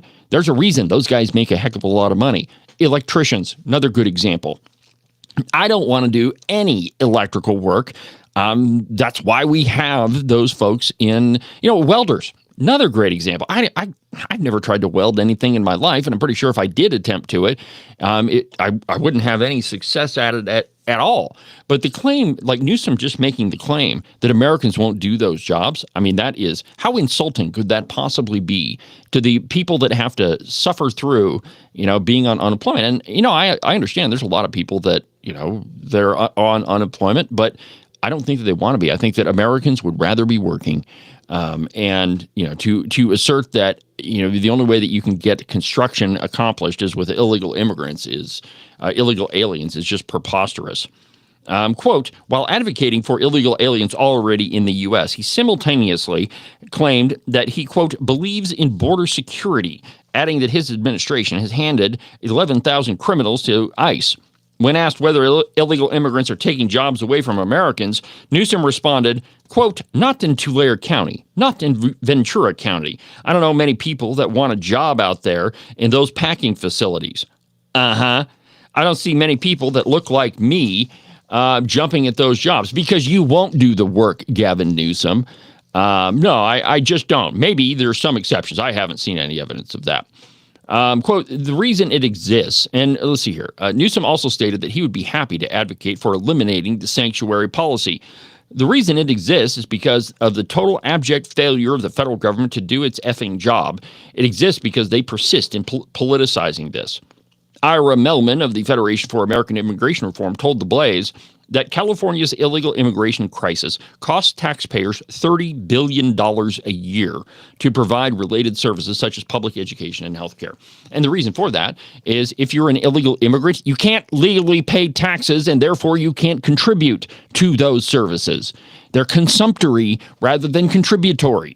And it is because of idiots like Gavin Newsom that these problems continue to persist. And I don't even think that he wants to solve it because Gavin Newsom is one of those folks that believes that the illegal immigrant population in America will eventually turn into Democrat voters. Now, I mean, he should read his history books and look at the polls in the last election. President Trump gained in every constituency. And when you talk about legal immigrants, they are definitely more conservative than we're led to believe. So, I mean, Gavin Newsom can sit on his 4-hour podcast all he wants. Frankly, I think that he should try to run his state a little bit better than take up 4 hours of his valuable time to sit on the Sean Ryan program. But hey, man, kudos to Sean Ryan for being able to put together 4 hours of content. Again, I think if you can't say everything that you've got to say in about 30 minutes, well, then you're probably just rambling. Anyway, we're going to take our last break, and when we come back, we'll finish up the program. But first, another absolutely outrageous exposition of pure capitalism. Back in a minute.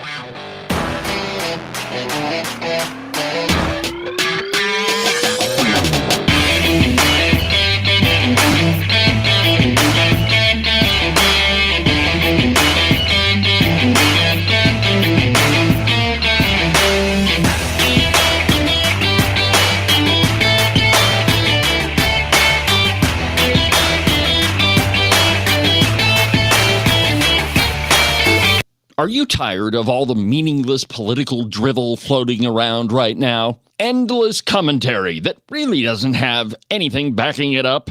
Do you long for the days of true investigative journalism coming from an authoritative source who really doesn't care how popular and apparently good-looking a politician is? Fortunately for you, that's what I do on Cowboy State Politics. New episodes are published every Monday, Wednesday, and Saturday, and you can get them anywhere that you get your podcasts. iHeartRadio, iTunes, TuneIn, really any of them will work. But the easiest way is just to go to the website, cowboystatepolitics.com. There, you can find all of the shows, as well as any of the articles I might bring up during the course of the program. Cowboy State Politics Live. The program you're listening to right now is broadcast every Tuesday through Friday beginning at 8 a.m. Pay attention to all of that other block-headed nonsense if you want. Just make sure that you don't miss an episode of Cowboy State Politics. And now, back to our program.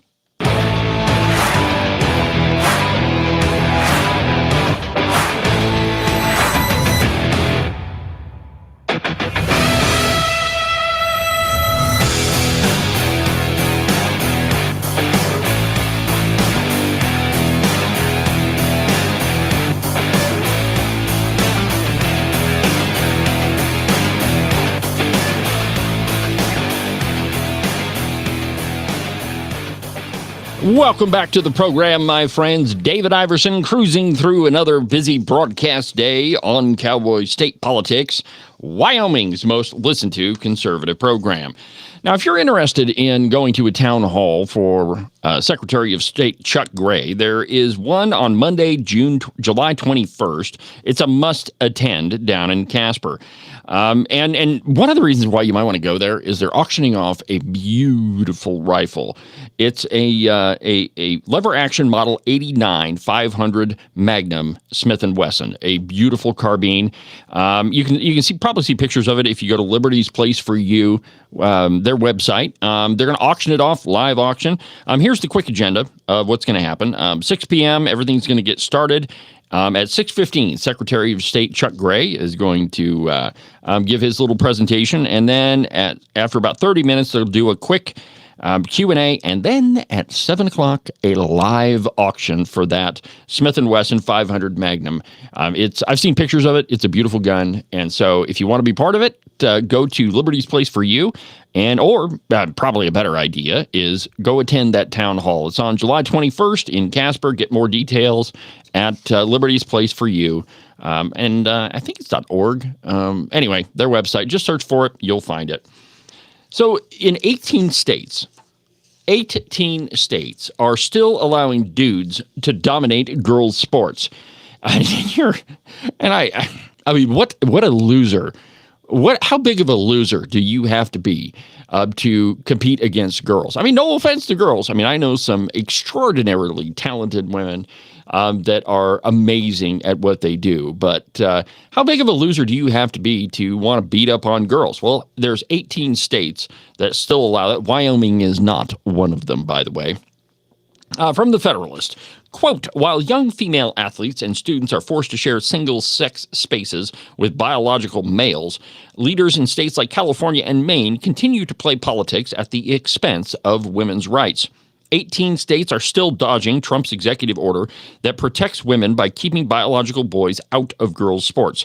Defending Education's compliance tracker shows the conservative organization's tracker assessed whether the 50 states are complying with, quote, Title IX regarding single-sex spaces and single-sex interscholastic athletics, in line with President Donald Trump's executive order defending women from gender ideology extremism. 18 states were found to be openly defiant of that order that protects female athletic opportunities. Now, Title IX, my friends, even in Wyoming, was a gigantic fight. And it was a victory that for all women. Now, in schools, you have to have not the same sports, but you have to have an equal number of them. I don't know many women who want to play on the football team. I'm sure there are some. But you've got to have a female basketball team. You got to have a female swimming team. You have to have a female, if you have a male golf team, you have to have a women's golf team. But that was a major victory for women's rights. And how dare Democrats attempt to, in any way, minimize that or eliminate it. But there's 18 states that are under this mistaken notion that somehow men can become women and women can become men, and or a giraffe or a trout or whatever. It's absolute nonsense, and it is absolutely destroying women's sports. And just think about it logically, right? So the Riley Gaines competing against the so-called Leah Thomas. So Riley Gaines was at the top of her chosen sport, swimming. A fantastic athlete, but she got repeatedly beat by a man. Gee, I wonder why. Men are biologically stronger, faster, have faster reflexes, all of those sorts of things. But what are we telling women in that to be a real woman, to win in a women's sports, you actually have to be a man? How insulting could that possibly be? And there are 18 states that are openly allowing it because they've bought into this LGBTQZXPWD nonsense that men can become women. It's absolutely outrageous. From the piece, after Trump signed the executive order in January recognizing biological sex and barring men from playing in women's sports, Georgia, Indiana, Nebraska, Pennsylvania, Virginia, and Wisconsin soon adopted policies or passed legislation requiring that men not be allowed to compete in women's sports. California, Colorado, Connecticut, Delaware, Hawaii, Illinois, Maine, Maryland, Massachusetts, Michigan, Minnesota, New Jersey, New Mexico, New York, Oregon, Rhode Island, Vermont, and Wisconsin and Washington are the remaining 8 states that still enforce radical gender ideology instead of Trump's executive order, according to Defending Education, which, by the way, I'm going to see if I can get my friend Maylene Salabaria, who used to work for Defending Education, to come on the program and talk about this. I think that would be it's been a while since I've had her on the program, and I think it would be a fascinating discussion. So, Maylene, if you're listening, give me a call, or I'll call you. I'll have my people call your people, and we'll set up a time. But California's Department of Education Superintendent Tony Thurmond published a statement on June 3rd telling school administrators to keep allowing students to play on sports teams that mirror their so-called gender identity. After the Department of Justice filed a lawsuit against Maine for insisting that men should play in women's sports, Maine's Attorney General Aaron Frey said that, quote, there are no concerns of safety when it comes to females competing against males, or in some cases being seriously injured, lying to boys by telling them that they are girls, or making women strip naked in front of men. And just think about that, right? So if you are a female athlete and you're forced to undress in front of men, I mean, how incredibly invasive, how incredibly insulting. It just really irritates the crap out of me. Let's go to Illinois. Their High School Activities Association says that it does not receive federal or state funds, and also made a statement in April upholding its policy of letting boys pretend to be girls in sporting events. Maryland also issued a statement, and it just goes on and on, my friends. When can we get back to a place where we're just actually dealing with facts? Biology, right? We have all of these administrators claiming that boys can become men when they can go right down the hall to the biology lab, pick up any biology textbook, and disprove everything that they're saying. They're lying to students, they're lying to parents, and they're lying to you in favor of their own radical gender ideology. It's absolutely offensive. Now, on the cow pie yesterday, I noticed an op-ed from a friend of the program, Representative John Barrett. I think it's interesting because there's some more. He's talking about D.C. lawfare meddling in Wyoming's election integrity movement. If you're unaware, Wyoming was the first state to pass a residency requirement to be able to vote. And, it's just, and still, folks that argue against this, really the only thing that they're trying to do is make sure it's possible the people who are not eligible to vote can vote for them. And that's exactly what it is. From John Barrett's piece, quote, it's common sense. Only American citizens should vote in American elections. That's why I proudly sponsored House Bill 156, a landmark piece of legislation that makes Wyoming the first state in the nation to require real, verifiable proof of citizenship in order to register to vote. That was a top priority. It was one of the 5 and dime bills that was passed by the Wyoming Freedom Caucus, which is interestingly, I wish I would have prepped the Amy Edmonds soundbite where she says, oh, whatever happened to that 5 and dime thing? It just kind of went into the trash bin or whatever.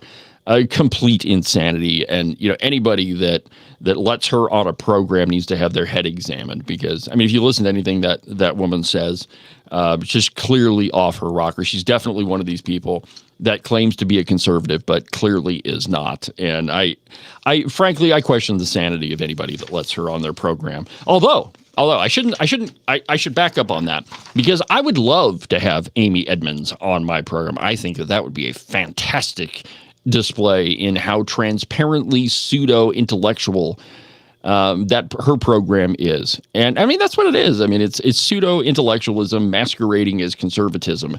And there's a lot of these folks out there that they try to convince you that they're conservative when clearly they're advocating for people and policies that are big government, that are pro government spending, that are against women's rights, against parents' rights. I mean, there's a long and distinguished list, and they're just against everything that's common sense and conservative. So Amy, I take that back. If you want to come on the program, I promise we'll have an interesting discussion. Interesting being the operative word. Anyway, so Bear continues. Back off my soapbox for a minute. Unfortunately, not everyone shares our values. Radical left-wing attorney Mark Elias, the infamous D.C. operative who has made a career out of engaging in lawfare, is now suing Wyoming Secretary of State Chuck Gray to block this law. The phony lawsuit represents an interesting threat to conservative policy in Wyoming. Abuse of the judicial system to sidestep conservative laws passed by the Wyoming legislature. And it's not just this voting law by itself. I mean, there have been, and when you think of lawfare in Wyoming, the first thing that should pop into your mind is all the abortion lawsuits. That the legislature can pass a ban on abortion, or any law restricting abortion for that matter, and immediately there's a lawsuit filed. And all it is an attempt to embroil the judiciary into legislative matters, to blur the lines between the separation of powers so that the courts are the ones that are managing policy. That's not the role of the courts, though we have many judges, even in Wyoming, who are, they like to engage in judicial activism, making law from the bench. And you need no more evidence than to look at Melissa Owens's order on the abortion lawsuit, and she just made up law out of whole cloth, saying that abortion is health care. I mean, it's clearly written in her order, it's not the judiciary's place to make law. Bear says it's the same tactic used by Democrats nationwide to halt President Trump's agenda. The plaintiffs' attacks are as dishonest as they are predictable. They claim this law will suppress voters. But showing proof of citizenship, like a birth certificate or a passport, is a simple step that Americans take in many areas of life, from getting a driver's license to applying for a job. If you have to show ID to board a plane or buy cold medicine, why shouldn't you prove citizenship to vote? And I think this is why I wanted to pick up this piece, because he's exactly right. There are so many places in our society that you have to prove who you are in order to do that. I mean, to buy alcohol, to go to a rated R theater, to buy tobacco products in Wyoming. All of those things you have to show ID for. But I don't see anybody on the Democrat side claiming that the requirement to show ID is depriving people of getting their needed tobacco products or their needed rated R movie or the ability to get a driver's license. Certainly, that would be an easier argument to make. But it always comes down to voting, because the left, and I do include the Republican left in Wyoming, they rely on illegal immigration and folks who are not entitled to be here in the first place to vote for them. And if you think that this is not a problem, and when we hear this from the likes of Gail Simmons all the time, that, we don't have that problem in Wyoming. There's only been a few cases of voter fraud that have ever been prosecuted. Well, okay, that part is true, that there's only been a few cases prosecuted. But we have people in power like former Attorney General Bridget Hill, one of the nags, that had 16 cases, election complaints, sitting on her desk that she did absolutely nothing with. That was a piece that I broke on this program, that there's all these election complaints that she didn't do anything with. There's a high profile case, Dan Zwanitzer. We had him dead to rights on voter fraud, and the Secretary of State punted it to the legislature, which was the incorrect place to put it. And then Eric Barlow, the guy that's now running for governor, he pushed that under the rug faster than you could shake a stick at, because he couldn't lose Dan Zwanitzer out of the House. But just because something isn't prosecuted doesn't mean that it's not happening. And in where we're at with our judicial system, with our prosecutorial system, there are partisans in position of power that just don't prosecute. A good example, Tim Salazar with the log rolling. Okay, that has to be, and I bring that up only because that has to be prosecuted by the Laramie County prosecutor. And it's clear evidence. The audio's there. He admitted it. And we've seen nothing. So you have radical prosecutors, you have radical judges, and this Mark Elias lawsuit is just another attempt to, allow people who are not entitled to vote in our elections to vote in our elections. Here's how he ends his piece. Quote, if you're a Wyoming leftist that is complaining about conservatives spending money to protect these common sense laws, quit supporting those who engage in this lawfare, and the cost will go down immediately. We'll not back down. I'm proud of the work that we've done on House Bill 156, and I'm grateful for Secretary Gray's leadership in defending it. Wyoming has once again taken the lead in securing our elections. When the radical left attacks you, it's because you're doing something right. Keep it going. And I would say, by the way, that if you're seeing attacks from, whether it's the radical left, the members of the left that are actually honest, or if you're taking flack from people who claim to be on your side, you are definitely over the target. That goes for anybody. So, if the shoe fits, go ahead and wear it. So let's see here. That pretty much burns up. Well, hold on here. What do I have? I forgot all about this, and I even prepped this one. How could I miss it? Adam Schiff. Glad I looked through the stack of stuff. Adam Schiff, the guy that says that nobody is above the law, that repeated it over and over and over. And just to refresh your memory, here's what he said. This president believes he is above the law and accountable to no one. The president is no more above the law than any other American. It's true that no one is above the law, that the rule of law must apply. Yeah, exactly right. Adam Schiff, one of the most devious characters in our entire government, one of the most dishonest, too. I mean, how many times was he on TV saying, I have absolute proof of Russian collusion during the election? And as it turned out, he didn't have any proof at all. Yet he was on TV claiming all that. Well, it appears that Adam Schiff wants to be above the law himself. From The Federalist, feds find Adam, no one is above the law, Schiff likely committed mortgage fraud. And I quote, if you see Senator Adam Schiff refusing to sit down, it's probably because his tuchus is sore from his words coming back to bite him in his backside. No one is above the law. Schiff has been fond of crowing in his numerous attempts to tie President Donald Trump up in bogus lawfare. Schiff desperately advocated to put Trump behind bars over the Stormy Daniels lawsuit. No one is above the law. Don't forget that he said that over and over and over. And in fact, I think we should listen to it again. This president believes he is above the law and accountable to no one. The president is no more above the law than any other American. It's true that no one is above the law, that the rule of law must apply. Now, when you say things like that, you better make sure that your own house is clean, or at least your mortgage papers are honest. But it looks like Schiff has run afoul of the law. In a social media post on Tuesday, Trump announced that Schiff had been investigated by Fannie Mae's Financial Crimes Division, which found that Schiff may have committed mortgage fraud for more than a decade after he refinanced one of his homes, the one in Maryland, not the one in California. According to Trump, from 2009 to 2020, Schiff allegedly declared the Maryland home his primary residence to get a cheaper mortgage and rip off America, Trump wrote. Mortgage fraud is very serious, and crooked Adam Schiff, now a senator, needs to be brought to justice. It is absolutely a crime that if you're claiming that a house in Maryland is your primary residence to get a lower rate, and you happen to be a senator from California, then that's absolutely fraud. The Federalist asked Fannie Mae's Financial Crime Unit for more detail, but a communications person said in an email, "We respectfully decline comment." It is not the first time the issue of Schiff's claims about his primary residence has come up. The difference now is that it has been criminally investigated. It was widely reported in 2023, even by CNN, that Schiff claimed both his Maryland and California homes as primary residences. Quote, Adams' California and Maryland residents have been listed as primary residences for loan purposes because they are both occupied throughout the year and to distinguish them from a vacation property. A spokesman for Schiff's campaign at the time told the Communist News Network.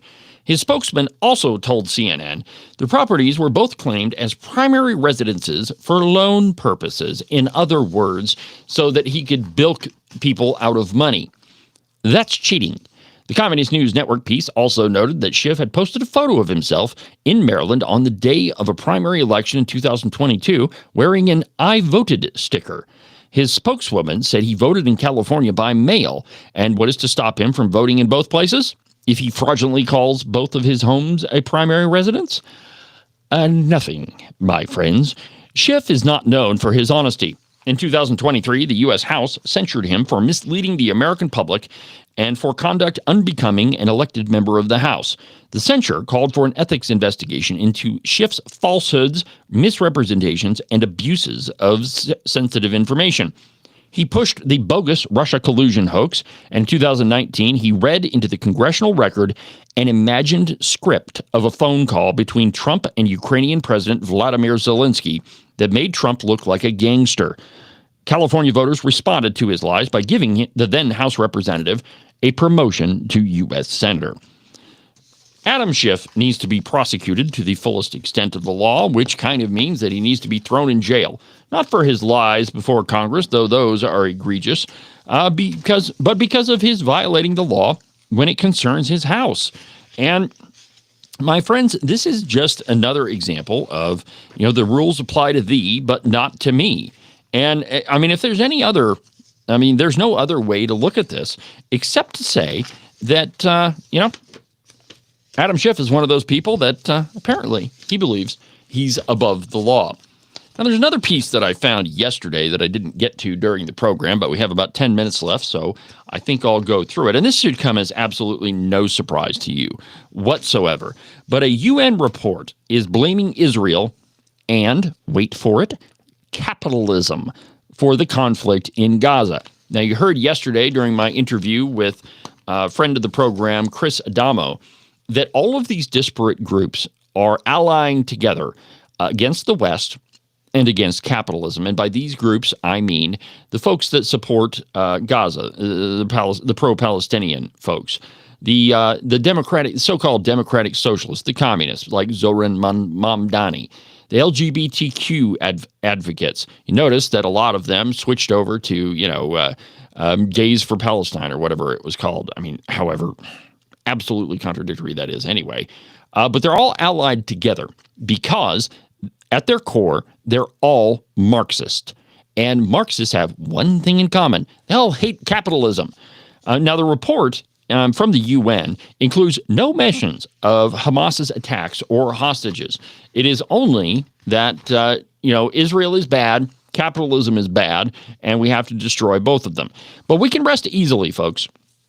The inaptly named United Nations Human Rights Council report has closely examined the aftermath of Hamas's attack on Israel and found the culprit.